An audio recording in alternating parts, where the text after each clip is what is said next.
नमस्कार।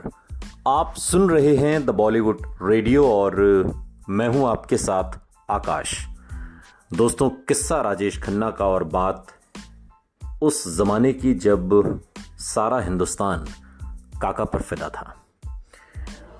उस दौर के गवाह रहे सलीम खान बड़े ही दार्शनिक अंदाज में राजेश खन्ना के बारे में जिक्र करते हुए कहते हैं कि ये जो शोहरत की शराब है, इसका नशा अलग है और बहुत गहरा भी। जैसे जैसे शोहरत बढ़ती है तो पैसा भी बढ़ता है और ये तो डबल नशा है। फैंस आपको देखने के लिए पागल हो रहे हैं और प्रोड्यूसर्स पैसा लेकर आपके पीछे घूम रहे हैं, तो दो शराब पी रहे हैं आप। ये कॉकटेल जैसा है। ये नशा ज्यादा हो जाए तो कोई भी आदमी लड़खड़ा के गिर जाएगा। सलीम खान के मुताबिक राजेश खन्ना की जिंदगी में भी अचानक इस कॉकटेल की ज्यादती होने लगी थी। हर फिल्म, मैगजीन और अखबार में सुपरस्टार के नए बंगले की तस्वीरें छपी। आशीर्वाद भी राजेश खन्ना की तरह ही मशहूर हो गया था।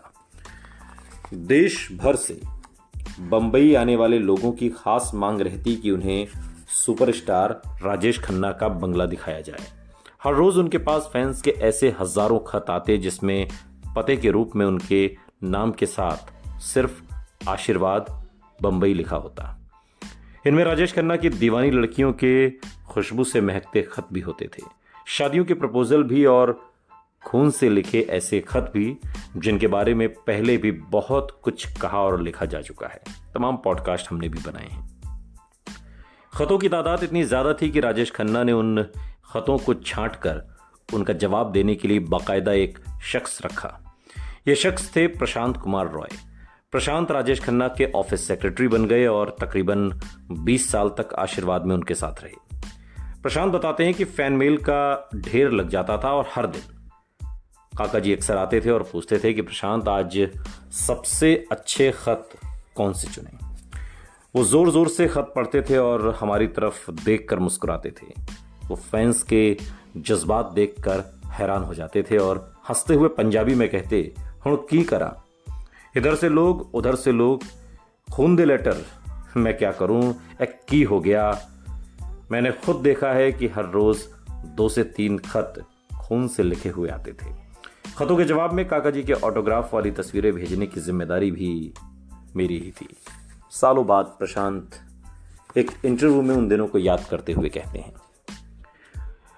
लड़कियों में उनकी फैन फॉलोइंग की गवाह रही पत्रकार नीना अरोड़ा ने राजेश खन्ना के लिए उठे हिस्टीरिया की तुलना जंगल की आग से की। राजेश खन्ना के लिए फैंस की दीवानी पिछली पीढ़ियों की हर मिसाल से अब ये दीवानगी आगे बढ़ गई थी। रातों में राजेश खन्ना का जिक्र किया जाता, महिलाओं की किटी पार्टी में, बुजुर्ग औरतों के कीर्तन में और नई लड़कियों के सपनों में किसी न किसी तरह उनके होने का एहसास बराबर था। वो जैसे हर सोच, हर पूर्वाग्रह, हर वर्ग के पार चले गए थे। हिंदुस्तान की लाखों लड़कियां राजेश खन्ना का दिल जीतने के लिए कुछ भी करने को तैयार थीं, लेकिन राजेश खन्ना का प्यार तो अंजू महिंद्रू थी। आशीर्वाद को सजाने की पूरी जिम्मेदारी अंजू ने अपने हाथ में ले रखी थी। अंजू का ज्यादातर वक्त अब आशीर्वाद में ही बीतता था। अंजू उस दौर में राजेश खन्ना की लिव इन गर्लफ्रेंड थी और उस दौर के लिए ऐसा रिश्ता बेहद बोल्ड था उस जमाने के हिसाब से। राजेश खन्ना का पूरा स्टाफ उन्हें मेम साहब कहकर पुकारता था। प्रशांत कुमार रॉय बताते हैं कि अंजू मेम साहब पूरे बंगले की देखभाल करती थी। अगर कोई पार्टी या फंक्शन होता था तो वो सब कुछ उन्हीं की देखरेख में होता था। हालांकि चाई जी, राजेश खन्ना की मां, उन्हें ज्यादा पसंद नहीं करती थी। अंजू मेम साहब काफी मॉडर्न थी। आशीर्वाद में काम करने वाले हम लोग सोचते थे कि काका जी उन्हीं से शादी करेंगे और वही हमारी मालकिन बनेंगी। दोनों की व्यक्तित्व एक दूसरे से बिल्कुल ही जुदा थे। राजेश खन्ना एक इंट्रोवर्ट थे जिनकी परवरिश एक परंपरागत माहौल में हुई थी। वहीं अंजू एक बेहद आधुनिक परिवार से थी, जहां हर फैसले में घर की महिलाओं को भी पूरी भागीदारी होती थी और सपने देखने पर कोई पाबंदी नहीं थी। लेकिन रिश्ते के शुरुआती दिनों में प्रेमियों के बीच ऐसी बातों का ना तो जिक्र होता है और ना ही फिक्र। हर फिल्म के साथ राजेश खन्ना की कामयाबी सबको हैरान करती जा रही थी। हो सकता है कि अंजू को ये बात परेशान कर रही हो कि खुद उनका करियर उनकी उम्मीद के मुताबिक आगे नहीं बढ़ रहा था। लेकिन राजेश खन्ना कभी भी नहीं चाहते थे कि उनकी होने वाली पत्नी फिल्मों में काम करे। उनके पंजाबी परिवार में पुरुष काम करते थे और महिलाएं घर संभालती थी, और ये बात राजेश खन्ना अपनी जिंदगी में भी पूरी तरीके से फॉलो कर रहे थे। शायद उन्हें भी अपने जीवन साथी से ऐसी ही अपेक्षाएं थी। राजेश खन्ना का मानना था कि अब वो सुपरस्टार है और उनके पास सब कुछ है, फिर अंजू को कमाने की जरूरत क्या है। वो शायद ये समझ नहीं पा रहे थे कि फिल्मों में करियर बनाना अंजू का सपना था। इस बात पर अंजू और राजेश खन्ना के बीच असहमति बनी रही। फिल्म इंडस्ट्री में तो ये बातें भी कही जाती थीं कि सुपरस्टार राजेश खन्ना चाहें तो अंजू का करियर आगे बढ़ने में उनकी मदद कर सकते हैं, लेकिन ऐसा कभी हुआ नहीं। शायद राजेश खन्ना को लगने लगा था कि अंजू उनकी मर्जी के खिलाफ जा सकती है। राजेश खन्ना और अंजू में इस तरह के मतभेद तब भी हुआ करते थे जब राजेश खन्ना सुपरस्टार नहीं बने थे। और कहते हैं कि एक झगड़े के दौरान दोनों में बातचीत बंद हो गई और इसी दौरान दोनों के बीच में अचानक एक और किरदार आ गया। अंजू की मुलाकात उन दिनों वेस्टइंडीज के मशहूर क्रिकेटर गैरी सोबर्स से हुई, और उस दौर में वेस्टइंडीज की क्रिकेट टीम दुनिया की सर्वश्रेष्ठ क्रिकेट टीम थी और गैरी सोबर्स उनके स्टार क्रिकेटर थे। अचानक फिल्म मैगजीन में अंजू और गैरी की मुलाकातों की खबरें छपने लगी। अंजू महेंद्रू गैरी सोबर्स के साथ हुई अपनी नई दोस्ती को समझने की कोशिश ही कर रही थी कि वो हो गया जिसकी उन्हें उम्मीद नहीं थी। गैरी ने अंजू को कलकत्ता बुलाया जहां उनका मैच था, और एक शाम पार्टी में गैरी ने डांस करते हुए अचानक अंजू महेंद्रू को प्रपोज कर दिया और सगाई की अंगूठी भी पहना दी। अंजू भी गैरी की तरफ आकर्षित थी। उन्होंने वो अंगूठी कबूल कर ली। ये अलग बात थी कि वो अभी भी राजेश खन्ना की गर्लफ्रेंड थी। अंगूठी के साथ अंजू बंबई वापस लौट आई। जब राजेश खन्ना को इस बात का पता चला तो वो बौखला गए। गुस्से में वो अंजू पर चीखने चिल्लाने तक लगे और काफी देर तक अंजू से बहस करने के बाद वो अपना सिर पकड़कर किसी बच्चे की तरह रो पड़े। वो अंजू से प्यार करते थे और अब उन्हें यह डर सताने लगा था कि कहीं अंजू उन्हें छोड़कर चली न जाए। फिल्म पत्रिका स्टार डस्ट को दिए इंटरव्यू में अंजू ने उन दिनों को याद करते हुए कहा कि सच कहूं तो उस समय मैं राजेश खन्ना के साथ रिश्ते में थी। हमारी किसी बात पर लड़ाई हुई थी और चिढ़कर मैंने गैरी से अफेयर कर लिया था। लेकिन इसका मतलब ये नहीं था कि मैं गैरी को पसंद करने लगी थी या मैं गैरी को पसंद नहीं करती थी। मुझे नहीं पता कि अगर काका मेरी जिंदगी में वापस नहीं आए होते तो क्या होता। मैंने काका के घर से ही गैरी को फोन किया और सगाई तोड़ दी। इस वाक्य के बाद राजेश खन्ना और अंजू महेंद्रू फिर से करीब आ गए, लेकिन अंजू को लेकर अब राजेश खन्ना बेहद पॉजिटिव हो चुके थे। वो हर वक्त अंजू के साथ रहना चाहते थे। जिस वक्त वो शूटिंग में व्यस्त होते थे या अंजू उनके साथ नहीं होती थी तो वो ये जानना चाहते थे कि अंजू कहाँ हैं, किसके साथ हैं और क्या कर रही हैं। राजेश खन्ना पहले से ही तनाव में थे, फिर उनके ऐसे बर्ताव से उनके और अंजू के रिश्ते पर दबाव कम होने के बजाय बढ़ता चला गया। गैरी सोबर्स वाली इस घटना के बाद से राजेश खन्ना अब अंजू के आने जाने पर भी रोक लगाने लगे थे। अगर अंजू अपने दोस्तों के साथ एक शाम बिताना चाहती तो राजेश खन्ना को यह अच्छा नहीं लगता था। उन दिनों को याद करते हुए बाद में अंजू ने अपने एक इंटरव्यू में बताया, वो इतना ज्यादा शक करने लगा था कि मेरे घर पर फोन करके ये पूछता रहता था कि मैं कहां पर हूं। वो बस ये जानना चाहता था कि मैं हमेशा उसका इंतजार करती हूं या नहीं। वो यही चाहता था कि मैं उसका इंतजार करती रहूं हमेशा। राजेश खन्ना के कई करीबी लोग इस बात से इत्तेफाक रखते हैं कि दिल और दोस्ती से जुड़े मामलों में राजेश खन्ना बहुत भावुक इंसान थे। जब उन्हें इतनी बड़ी कामयाबी मिली उस समय उनकी उम्र भी बहुत ज्यादा नहीं थी। उनके अंदर असुरक्षा की भावना थी और भावनात्मक रूप से तो वो परिपक्व नहीं हो पाए थे। वो ये बात समझ ही नहीं पाते थे कि करियर को अपने निजी रिश्तों से कैसे अलग रखा जाए। उनकी जिंदगी से जुड़ी हर बात को जैसे मीडिया और फैंस की जांच से गुजरना पड़ता था।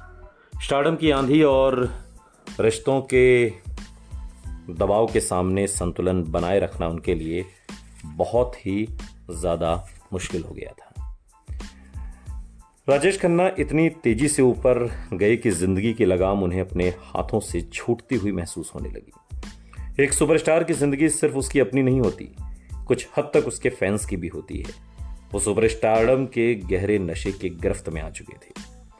वक्त के साथ कदम से कदम मिलाने के लिए उन्होंने शराब से दोस्ती की और कामयाबी सुरूर के साथ महंगी शराब का नशा अब राजेश खन्ना की शामों का साथी बनता जा रहा था।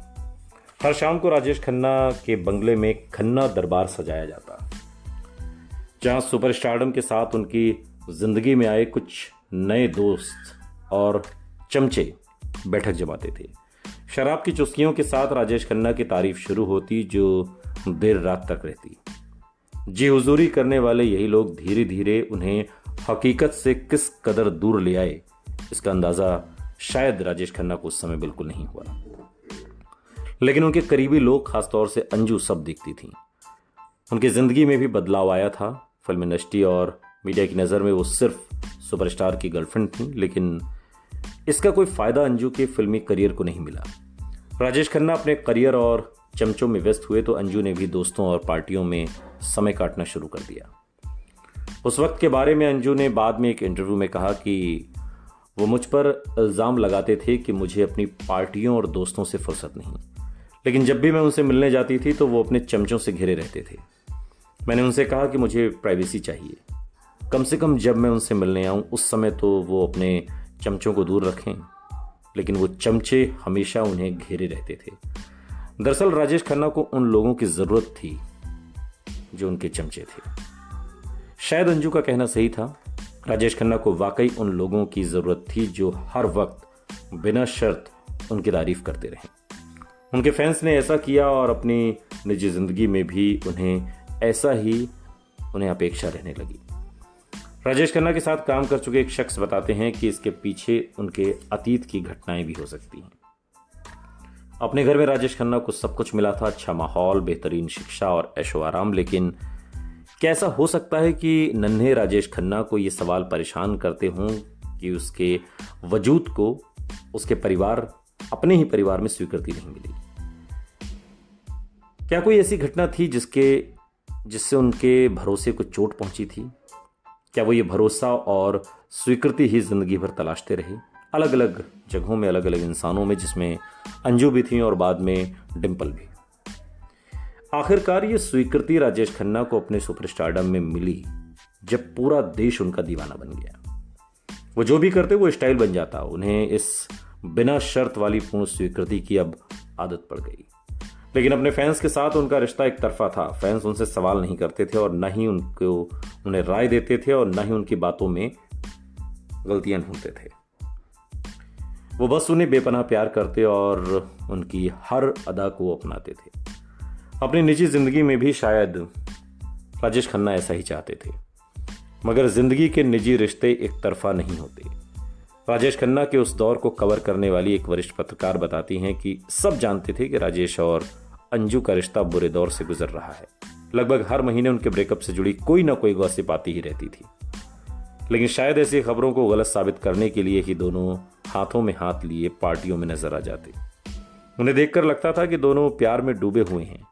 हम समझ ही नहीं पाते थे कि किस बात पर यकीन करें।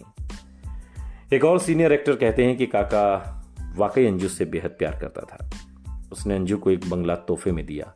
हम सबको यकीन था कि इन झगड़ों के बावजूद वो साथ रहेंगे, लेकिन ऐसा हुआ नहीं। सुनते रहिए द बॉलीवुड रेडियो, सुनता है सारा इंडिया।